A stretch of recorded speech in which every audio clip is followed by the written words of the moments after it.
आंध्र प्रदेश में कृष्णा नदी के तट पर दक्षिण का कैलाश कहे जाने वाले श्री शैल पर्वत पर श्री मल्लिकार्जुन ज्योतिर्लिंग स्थित है। महाभारत, शिव पुराण तथा पद्म पुराण आदि धर्म ग्रंथों में इसकी महिमा और महत्ता का विस्तार से वर्णन किया गया है। पुराणों में इस ज्योतिर्लिंग की कथा इस प्रकार से वर्णन है। एक समय की बात है, भगवान शंकर जी के दोनों पुत्र श्री गणेश और श्री कार्तिकेय स्वामी विवाह के लिए परस्पर झगड़ने लगे। प्रत्येक का आग्रह था कि पहले मेरा विवाह किया जाए। उन्हें लड़ते झगड़ते देखकर भगवान शंकर और माँ भवानी ने कहा, तुम लोगों में से जो पहले पूरी पृथ्वी का चक्कर लगाकर यहाँ वापस लौट आएगा, उसी का विवाह पहले किया जाएगा।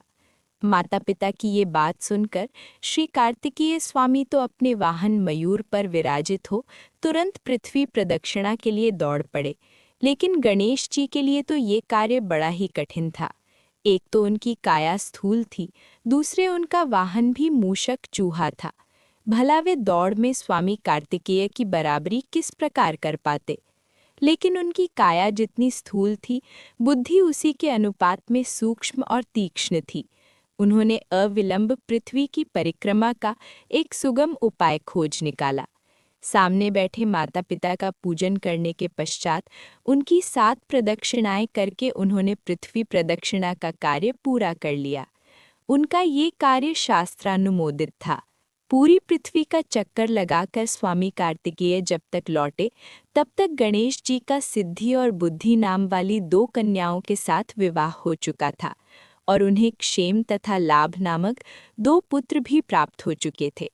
ये सब देखकर स्वामी कार्तिकेय अत्यंत रुष्ट होकर क्रौंच पर्वत पर चले गए। माता पार्वती वहां उन्हें मनाने पहुंची। पीछे शंकर भगवान वहां पहुंचकर ज्योतिर्लिंग के रूप में प्रकट हुए और तब से मल्लिकार्जुन ज्योतिर्लिंग के नाम से प्रख्यात हुए। इनकी अर्चना सर्वप्रथम मल्लिका पुष्पों से की गई थी। मल्लिकार्जुन नाम पढ़ने का यही कारण है। एक दूसरी कथा ये भी कही जाती है, इस शैल पर्वत के निकट किसी समय राजा चंद्रगुप्त की राजधानी थी। किसी विपत्ति विशेष के निवारणार्थ उनकी एक कन्या महल से निकलकर इस पर्वतराज के आश्रम में आकर यहाँ के गोपों के साथ रहने लगी। उस कन्या के पास एक बड़ी ही शुभ लक्षणा सुंदर श्यामा गौ थी। उस गौ का दूध रात में कोई चोरी से दूह ले जाता था। एक दिन संयोगवश उस राजकन्या में चोर को दूध दूहते देख लिया और क्रुद्ध होकर उस चोर की ओर दौड़ी, किंतु गौ के पास पहुंचकर उसने देखा कि वहां शिवलिंग के अतिरिक्त और कुछ नहीं है। राजकुमारी ने कुछ समय पश्चात उस शिवलिंग पर एक विशाल मंदिर का निर्माण कराया। यही शिवलिंग मल्लिकार्जुन के नाम से प्रसिद्ध है। शिवरात्रि के पर्व पर यहाँ बहुत बड़ा मेला लगता है।